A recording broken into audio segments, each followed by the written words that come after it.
Hey everybody, what is going on? Hexlex here. I got another Master Duel video for you, coming at you with more Fiendsmith Yubel. So I think this build is actually pretty similar to the one that I had last season. I actually don't remember off the top of my head, because in between seasons I usually do this thing, and I did it here too, where I just delete all my decks and then I just update them for the new season by building them anew. I've said this a couple of times before, but I'm really not a fan of just like swapping cards in and out. I feel like it's really easy to lose cohesiveness of a build when you do that, but I'm not really doing anything super duper special for my Fiendsmith Yubel build here. As you can see, it's pretty standard, but you know, this isn't always applicable, but I think for this situation, if it ain't broke, don't fix it, right? I will say that I did be a little bit more slim with some of the ratios than some other people are in a couple of instances. For example, when it comes to Spirit of Yubel, I'm not playing a full 3 copies, I'm only playing 2. Gruesome Gravescorner, I think some people also play 2 copies, I'm only on 1. I kind of like being on lower ratios of these cards in particular, because they're obviously, like, they're going to be highly searchable through our combo line. I guess to be fair, there is merit to playing a second Gruesome Gravescorner because it's actually a pretty good extender, especially if you get hand trapped. But Spirit of Yubel, I think that for the most part, you don't really ever need a 3rd copy of it unless you get into like super duper grindy games. But even in that case, it can be, I think, fairly easy to just recycle you know, the copies of Spirit of Yubel that you have, the 2, right? Between putting them in back in deck for Phantom, bringing them back with something like Gates, or maybe even like cycling them with Yama or Soul of Rage. There are plenty of options within this deck to, you know, recycle your resources. So I think with Spirit in particular, you can definitely get away with 2. On that note, you could also definitely get away with only 1 Nightmare Pain if you wanted. I don't mind playing a second copy for, I guess, a similar reason that I don't mind Gravescorner, in that this card ends up being a pretty good extender sometimes. Like, both Nightmare Pain and Gruesome Gravescorner are kind of conditional extenders. It depends, like, if you get hand trapped, or where you get hand trapped, or what the rest of your hand looks like, but like I said, the second Squirmer has kind of been on my mind lately as far as something I might want to add here. But otherwise, it's all pretty typical here. Oh, for the Fiend, or not Fiendsmith, Unchained, that one. That Fiend archetype. For the Unchained trap card, I'm still on Abominable Chamber, which does have its uses in certain combo lines, but I have also kind of been thinking about swapping back to what's it called? Escape of the Unchained.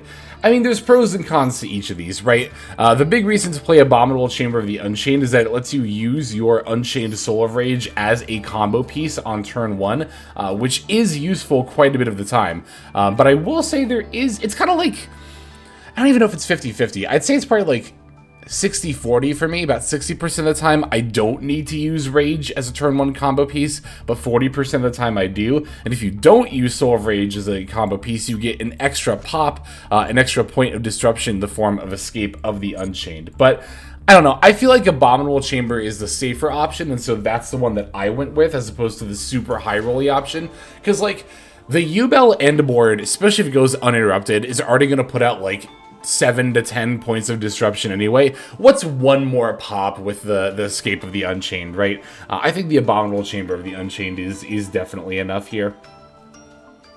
I think, yeah, looking at the extra deck too, I don't really think there's anything I would change about it at this point.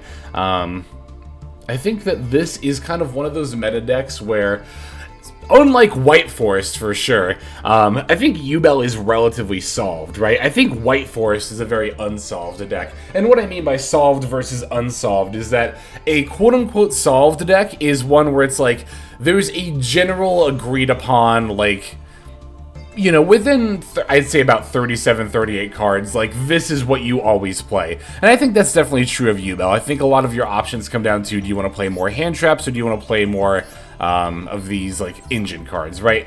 But for the most part, what you play in a Yubel deck is pretty, like, well decided. That is not true at all for White Forest. There are so many different ways that you can build the White Forest deck, so that makes it an unsolved deck, because, like, you could do Morian versus Sinful Spoils White Forest. You could play Fiendsmith. You could not play Fiendsmith. You could play Fiendsmith with 1 Engraver. You know, just a ton of different ways, a ton of different options, and none is an obvious one best right way. But Anyway, getting back to Yubel here, I think this is a relatively solved deck. And I think that I've already kind of covered a lot of the tech choices that you could make here.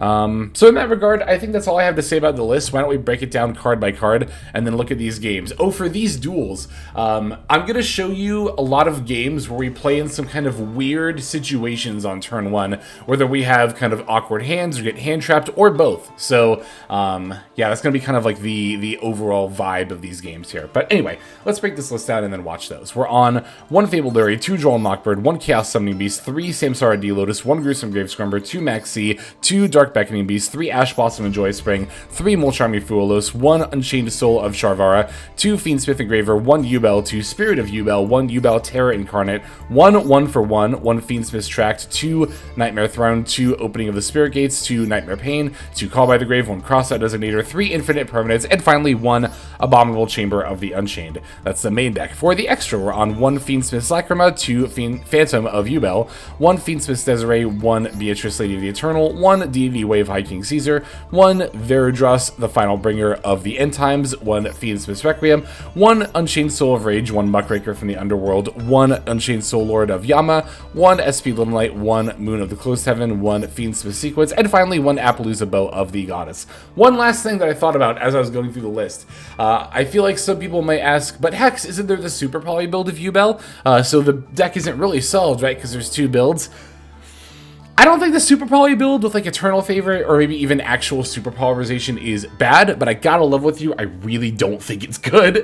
I really don't think it's better than this one here. I think that if you are playing Eternal Favorite, again, it's not a bad option, but I don't think it's optimal personally. So just wanted to address that real quick too. But anyway, why don't we check out some of these duels here.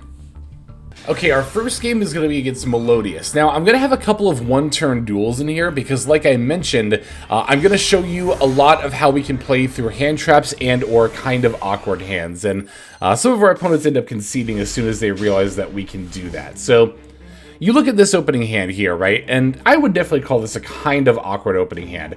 We do have Spirit plus Nightmare Pain, but we don't open anything clean like D-Lotus or Chaos Summoning Beast, or not that one, Dark Beckoning Beast, that one, or anything like that. Also, opening Lurie with Tract, I would definitely say is a little bit awkward, so. Alright, going into main phase 1, I'm actually going to lead with the Tract here, see if I can't bait out like an Ash Blossom or something before I go Nightmare Pain, Pop Spirit. Of course, we're going to pitch the Lurie, activate Lurie here. Our opponent's going to chain Maxi. Naturally, I'm going to want to use the Crossout Designator against that. Alright, so we cross out their C, but spoiler alert, they are going to have more hand traps for us here. Alright, summoning out the Lurie, we're then going to, of course, link the Lurie into Fiendsmith's Requiem. Again, I'm mostly just trying to bait hand traps right now. Requiem activates to bring out the Engraver. Now, at this point, we're going to go Nightmare Pain, and activate the Nightmare Pain to pop the Spirit in hand in order to add Gruesome Grave Scrumber. Spirit of Yubel effect is going to activate. Here's special summoning the Yubel. Now we can go Gruesome Grave Scrumber effect, and here is where my opponent's going to use another hand trap, actually Herald of Orange Light, to not only negate the activation of my Gruesome Grave Scrumber, but to also then, of course, destroy it. However, that is going to be ultimately pretty fine for me here, because of course Grave Scrumber does act as an extender from the graveyard as well as the hand. We're actually going to link off the Engraver plus the Yubel into Unchained Soul Lord of Yama. I considered going into Sequence here, and maybe going into Lacrima to bring back Engraver, but my opponent's only got 2 cards in hand, so I don't think I need to make like an Appaloosa or a Caesar to stop them completely. And I kind of want to do a little bit of deck thinning here. So I'm actually going to grab Sharvara off of Yama, Engraver F to put back Requiem and bring itself back. No, that was fine. Never mind. I was going to say that was a misplay, but I think that's fine. So here's where things get a little bit weird. I still have my normal summon, and I'm actually going to tribute my Engraver on field for the Engraver in hand. At this point, I don't think I really need my normal summon, and I do need more light fiends in my graveyard to be able to actually go into a Fiendsmith line. Alright, now we can go into Sequence as we pivot into Yama to add Sharvara first, and we're going to go Sequence to put back all 3 actually to summon Desiree. So the reason I ultimately ended up going into Desiree here rather than into the Lacrima is because, again, my opponent has few cards in hand, so I don't think I need either Appaloosa or Caesar to have multiple negates. Desiree's Omni-Negate, with my opponent having so few cards in hand, well, quote-unquote Omni-Negates, for any card on the field, that will be able to hopefully sufficiently stop them, given how few resources they have. Now, at this point, I can Sharvara, pop the sequence to summon. This will trigger the Yama effect in order to summon Yubel from the graveyard. Then I can pop Yubel with the Yama effect in order to summon out Terror Incarnate. From this point, I can link these two into Soul of Rage. I'm only pausing a little bit here because I don't really know when my opponent's going to concede. At some point pretty soon here. Yep, Soul of Rage, set Abominable Chamber. Now we can go equip sequence to Desiree, shuffle back for Phantom, and I could stop there, right? This is definitely a solid enough end board going into my opponent's turn. We have Unchained Soul of Rage to link with one of their monsters to go into SP to banish another one of their cards. We have Phantom of Yubel to negate monster effect, and we have Desiree to act as an Omni-Negate. But we can actually do a little bit better than that. You might have noticed that I already activate the Squirmer effect, which I haven't used just yet. And I'm going to activate that here, and here's where my opponent's going to concede. But what I could do there is bring back my Spirit, I think was still in the graveyard. Right, because it put back Terror Incarnate and... what was the other one? Terror Incarnate. Oh, and then regular Yubel, duh, for Phantom. So then I could have summoned the Spirit, linked Soul of Rage, Phantom, and Spirit of Yubel into 3-mat Appaloosa. So then I have 3-mat Appo, Desiree, plus the Abominable Chamber to bring back Soul of Rage and then use that against my opponent. I don't think I had enough Fiend monsters to also make my second Phantom, but if I had one more Fiend monster, I could have also done that. So imagine that, like, despite opening an awkward hand and our opponent having Herald of the Orange Light to negate and destroy a card, we were still able to end on 3-mat Appo, Desiree, and then Unchained Soul of Rage, plus possibly a Phantom, too, as well. That's insane. But we have some more of these kinds of games here that we're going to go into. We have one more, at least. Let's go into that next one. Okay, this opponent is going to be on Fiendsmith Azamina Snake Eye. Yet again, as mentioned before, this is going to be a one-turn game, but it'll be us playing through, again, hand traps and kind of a weird hand. I guess this hand's not super duper weird, but it's going to end up being kind of weird. You'll see what I mean here in a moment. We're going to lead with normal summon D-Lotus, and my opponent's going to immediately fire off the Effect Veiler. Now, unfortunately, D-Lotus, unlike something like Fiendsmith's Requiem, right? Fiendsmith's Requiem is a quick effect to tribute itself. D-Lotus is not. That means I can't tribute in response to the Veiler activation and summon my monster anyway. Unfortunate, but we're going to have to make do here. So, gonna special summon the Gruesome Grave Squirmer, and then I can link these two into Moon of Closed Heaven. I wonder if I shouldn't have gone Yama first, though? Like, Yama add Sharvara? Yeah, I mean, I think you could make an argument for that, for sure. But I wanted to bait out more hand traps, because I can actually go into plays at this point already. Because I have Gruesome Grave Squirmer in the yard, I can banish it to bring back D-Lotus, then I can D-Lotus summon Spirit, activate a Nightmare Pain from hand, and pop the Spirit. So, again, my main thought in going into the Fiendsmith line was try to bait more hand traps. I guess, to be fair, going into Yama would have probably done just as good a job of that. But then I wouldn't have had access to Unchained stuff later, whereas Fiendsmith stuff I can always kind of like sneak into it potentially at some point later. Now here my opponent makes a mistake that I was just talking about with D-Lotus. He tried to use Imperm on the Requiem. Requiem, again, is a quick effect to tribute itself. That's why you don't want to Veiler or Imperm it, because you can do, well, what I just did here. In response to the Imperm effects targeting it, we simply tribute the Requiem, and then now our opponent's Imperm effectively fizzles. Okay, here's our Engraver. I guess the other pro of going into Moon of Closed Heaven here is that Engraver can act as an extender later, right? Alright, so like I said earlier, we're going to banish Squirmer, summon D-Lotus, summon Spirit, activate Pain. We'll just add another D-Lotus here, because there's not really anything else to add at this point. We can summon out regular Yubel with Spirit. Now let's link Engraver plus Yubel into sequence. We can put back Yubel and Spirit to summon Phantom, before continuing our combo sequence to put back 2 in order to make the Fiendsmith's Lacrima. And then now we go Lacrima effect in order to add back our, summon back rather, our Engraver. Wait, I could have added it to hand here, right? Because I didn't activate Tract. No, that was a misplay on my part.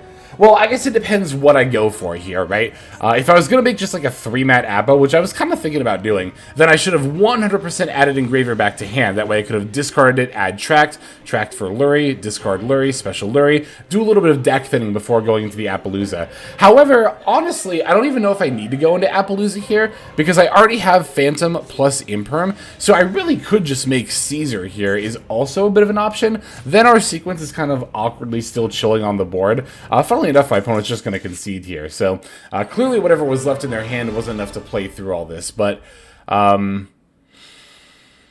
I think Appaloosa probably would have been better. So I should have added Engraver back to hand. And then I could have discarded for Tracked for Lurie and then made 3-mat Appo set Imperm. Would have been a lot of monster negating. Not a lot of spell trap negating or like other kinds of disruption, which is a little bit awkward. But going into my opponent's 4-card hand, I think 3-mat Appo, Phantom, Imperm probably would have just been enough to get there.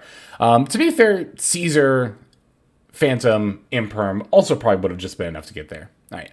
I do have one last game for us here that is actually going to be more than one turn, so let's finish off with that one. Playing against Mathmech for our last opponent is going to be on that one here. It is another going first game. It's going to be more than one turn, and it is another game where we kind of have to play through some not optimal situations.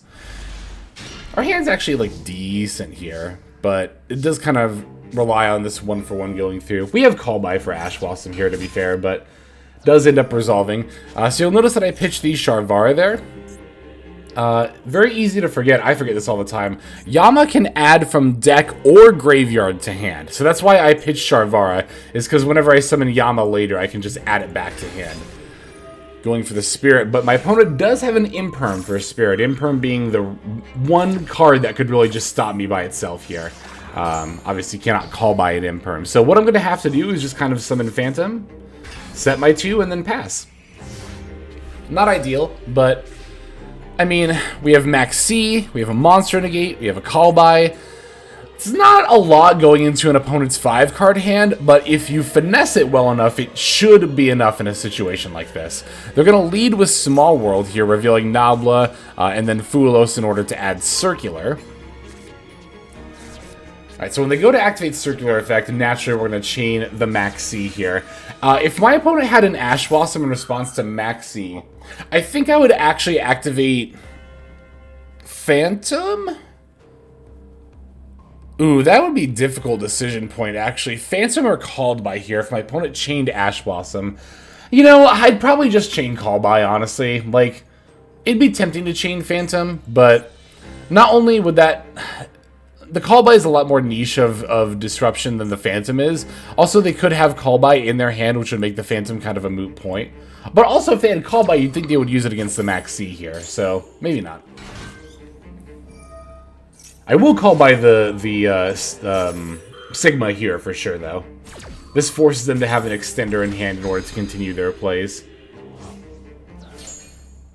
Plus, again, we still have access to Phantom. Although, here's the thing, too, about Phantom, and I kind of realized this halfway through my opponent's Mathmech combo line. If they're just going to try to go Terahertz into Dump Multiplication, they're just not going to deal any battle damage into the Phantom. So, I'm actually not really super incentivized to activate Phantom here. Like, I thought about... Okay, my thought process at this point into their combo line was, I'll just save it for either Splash Mage or Terahertz. Or not Terahertz, Transcode, that one. They just added Subtraction, though, so, you know, negating Splash Mage here won't be enough to just straight up end their combo line. And this was about the point that I realized, wait, I can just keep Phantom in play and they can't OTK me. Like, yeah, they could go Terahertz pitch, like, Aggregator to negate my Phantom, but then they can only deal 5,500. They can't actually OTK me at that point. So, at this point, I was very content to just let them special summon and give me a ton of draws while I chilled on Phantom in a situation where it was just impossible for them to win. I don't know about impossible, but... Here my opponent pivots into Heat Soul for some reason. I think they're kind of realizing the inevitability of the situation that they've found themselves in. So we got Ash Blossom super late into the Max C draws. At this point, I don't really think there's anything else I'm going to use it against, and I think this is a pretty clear desperation move from my opponent. So I don't think it's... This is like one of the maybe 5% of situations where it's actually correct to Ash Blossom Heat Soul. But they're going to link everything off into terahertz, and at this point I'm like, that is 100% okay with me. Moving into battle phase, my opponent goes to activate terahertz here, dumping the pack bit. Now, when they activate pack bit's effect, I'm actually going to chain Phantom of Yubel. Yes, I am aware that Dark Fluid Neo Tempest terahertz will simply negate any monster effect activated during the battle phase. But my thought process was that I would rather have Phantom in my graveyard than in my spell trap zone, because if nothing else, maybe I could like add it back to hand off Nightmare Throne or Soul of Rage and put it back in the extra and have it for a follow-up turn if I really, really need it for that. I don't think that's going to be a problem, but I think it was just better play here. What I didn't plan on was actually baiting a call by from my opponent. I'm floored they didn't use this on Maxi. It looks like they really wanted to save it for Phantom. Unfortunately, I don't think my opponent realizes that their call by was not necessary, as the terahertz would have simply negated my Phantom anyway. But I'll definitely take this. This is 100% fine with me, especially because Pack Bit is a cost, so now they just have to discard the last card in their hand for nothing. And funnily enough, even as they go to attack, they're not even going to get the 5,500 off. They're just going to use this Chamber Ice set to summon Sharvara in defense mode and tank the damage. That was more of a BM move than anything else. That was not an optimal play. That was just me, for some reason, really wanting to not let my opponent get any amount of damage in. They're going to try to terahertz for presumably D-Save Worm. One that wouldn't have mattered because of how many things I have in hand. Plus I have Call By, but I have Imperm anyway, so I'll just use that here. I'll lead with another Phantom. I know that this will be negated, but I'm just looking to win off Nightmare Pain damage here. That's going to be the easiest way to just finish this duel, so we just need 3 Yubel monsters for that. Even if Phantom is negated, the Nightmare Pain will still reflect the damage, so that's fine. Yeah, we can even pitch the Nightmare Pain in hand with Gates and just set another one of Spirit, or even add the Nightmare Pain we pitched back with Gates, but we don't need to do that.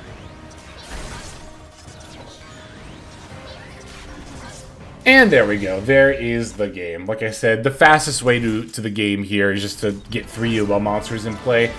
Because my opponent has nothing in hand and nothing threatening in the graveyard and terahertz is negated, I didn't feel the need to try to set up like negates or anything before going for lethal like I sometimes do. If I know I have them dead to rights for sure, then I'll just go for it. But alright, that is going to do it for that game and this video. Let me know what you all thought of those first 2 games, especially if you want to see more duels like that, where, yeah, it's not super back and forth in that it's not a lot of turns, but even if it's only 1 turn, I get to show playing through weird hands and or hand traps. If you want to see more of that, feel free to let me know. But either way, thanks for watching till the end. That's a huge support. And yeah, that'll do it for now. Let's move on to our outro. Hey everybody, Hexlex here. Just want to give you a huge thanks for watching all the way to the very end of the video. Believe it or not, that is actually one of the best ways that you can support the channel, is by watching the videos in their entirety. But there are many ways in which you can support the channel if you are so interested. The names that you're seeing on screen here, I gotta give an extra special thanks to, because these are people who have chosen to either become a member on YouTube, which if you're interested you can do as well via the join button next to the subscribe button down there, or have signed up over on Patreon and become members there. Link to that is going to be in the description below. Without the support that is being offered by, again, all the people that you're seeing on screen right here, I would not be able to take the time to dedicate to uploading daily YouTube videos. So thank you so very much. But there are also other ways you can support as well. Again, link to the description below. If you like my deck tracker that you'll see in a lot of my videos, the Untapped Companion, you can download that for free, and if you use my affiliate link down there, then that also goes a long way towards supporting the channel. That's, again, free. So is subscribing here on YouTube. That's also free and a huge way to support. You can also check out Twitch, once again linked in the description below. Following and subscribing over there will not only support as well, but also give you notifications of when I go live if you want to catch some of the live streams.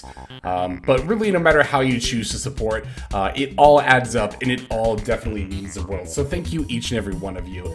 For now, this is Hexlex. I'm going to be signing out. But more than that, I'm hoping that you have a fantastic day.